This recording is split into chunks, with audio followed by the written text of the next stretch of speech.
look white.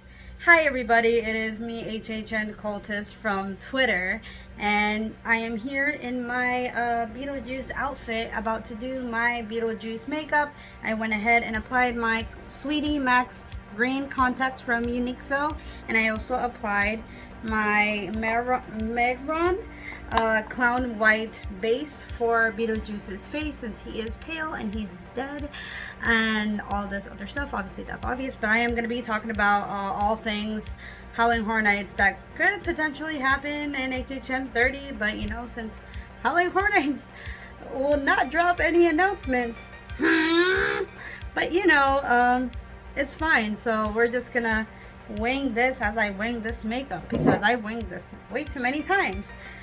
So let's talk about Beetlejuice being a huge speculation. It's been on the speculation maps, I feel like, for the first 3 speculation maps. So let's talk about the speculation maps that Halloween Horror Nightmares have released. They have done the entire speculation maps, putting Beetlejuice 3 times. Get it? Beetlejuice, Beetlejuice, Beetlejuice. But I feel like it would be the new Ghostbusters house, where it's going to be very fun and very whimsical, especially since it is a Tim Burton film and it has like that 80s nostalgia that Universal Orlando loves to like use. And oh my god, it's so dark. I fixed with Pop Up Purple.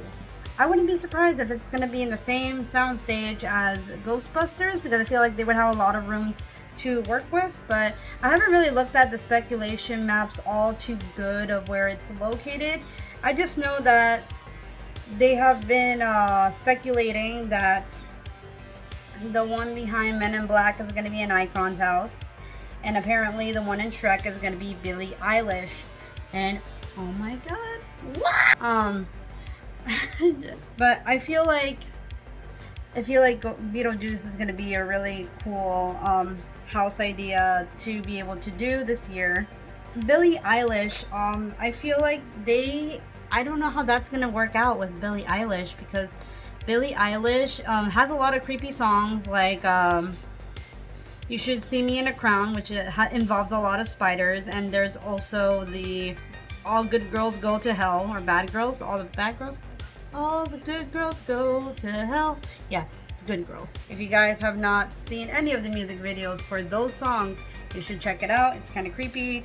But other than that, I don't know how they would do it for her other songs, because I also was very worried about the whole Universal Brides concept with Billie Eilish music, and it was just going to be very weird. I'm like, how would you tie in Billie Eilish with brides? I mean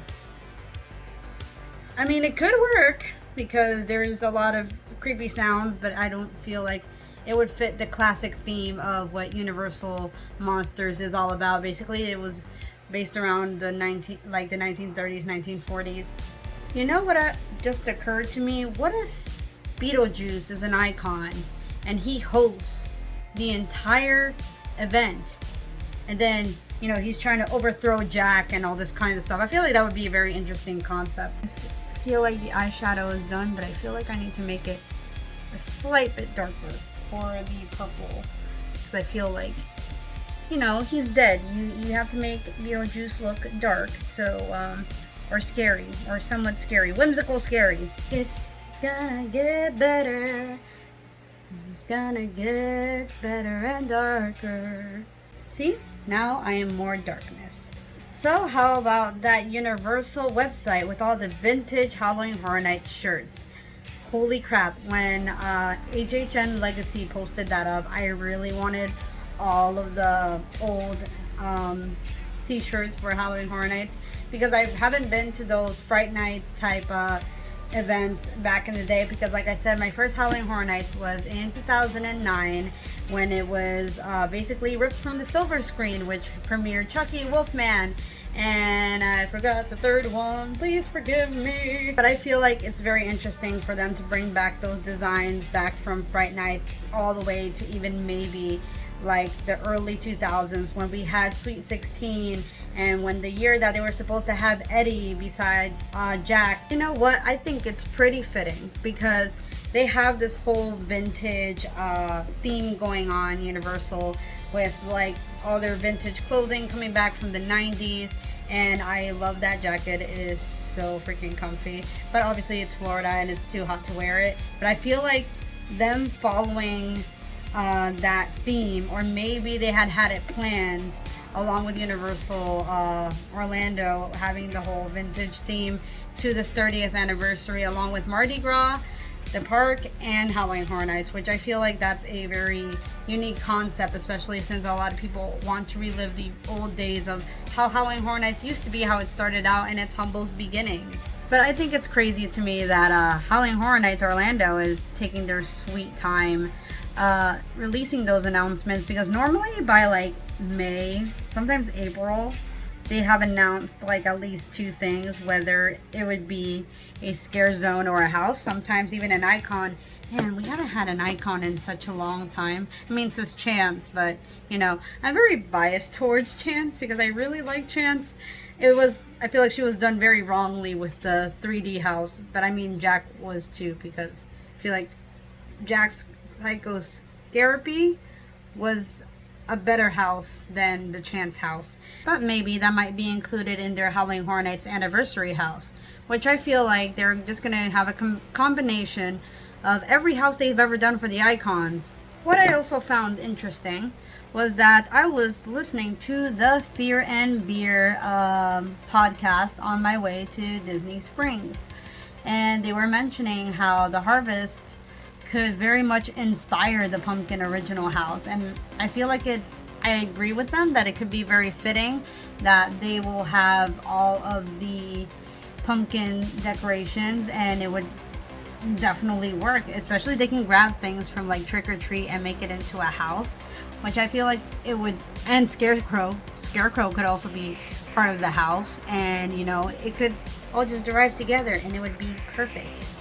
You know what, I was gonna do eyeliner, but I think I like it without eyeliner. Not to make it too dramatic. It's supposed to be messy. It's supposed to be kind of glam, kind of, you know, whatever you guys want to call it. I'm also excited for what they could potentially have as souvenirs this year in Halloween Horror Nights, because I liked the cups from last year. I loved collecting them. My biggest question is how they're going to do the social distancing while in the houses.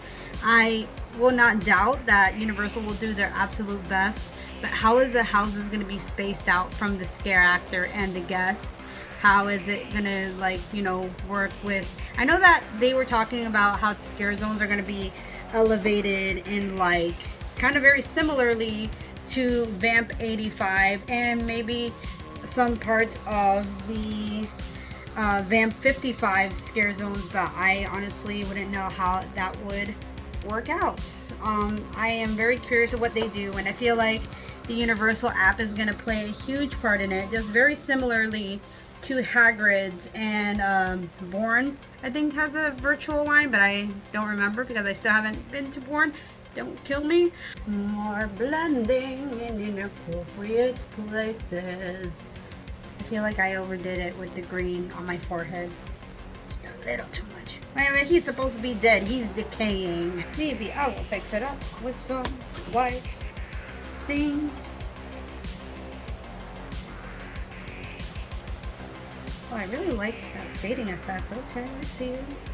If you guys are wondering what I use for my face, for the green, it is the Crocodile Tears by Jeffree Star, and you can put it anywhere on your face, even on your eyes. It is originally a lipstick, but I don't use this on my mouth. I use it on my face a lot. I use this for my Chance costume, and I also use another utensil, which is a very thin brush, to apply from the tip of this to my lips, so this doesn't get completely filled with germs other than my face.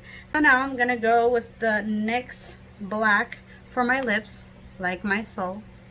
I feel like this year is gonna be very weird with the CDC guidelines, and imagine going to the houses with the mask on. But I feel like if you were to go through the houses with the mask on, that they might not have any fog, but you know, I am not Universal. Orlando, but I can't say. But like, I feel like they might not even put the fog machines in this year, because especially since people that actually can't breathe in their mask, I mean, if they have an actual medical reason, but if not, just wear your freaking mask to the event, please. Save Halloween Horror Nights. Save, please. I just applied the black lipstick onto my lips, and it looks good. So now I'm gonna put on the wig. So this is with the wig on, all crazy, wild, and dirty, just like Beetlejuice. I really hope that you guys enjoyed this video. I know that I need to improve while doing makeup while talking at the same time, so hopefully next video will be better. I'm hoping to do either a lady look or Jill. It was a concept art for another year of Halloween Horror Nights, but for now I'm still planning on those looks. But thank you guys for watching, and if you guys are excited for Halloween Horror Nights, sound off at the bottom. What are you guys looking forward to? Whether it be the pizza fries or the twisted taters, or is it that new merchandise because the website keeps crashing? Thank you, Horror Nights Orlando. I really hope that you guys will subscribe for more, but you know, I'm just starting off, but I really do appreciate the love that I have been getting on my Twitter account and for being an accepting horror community. I will see you guys in the next video.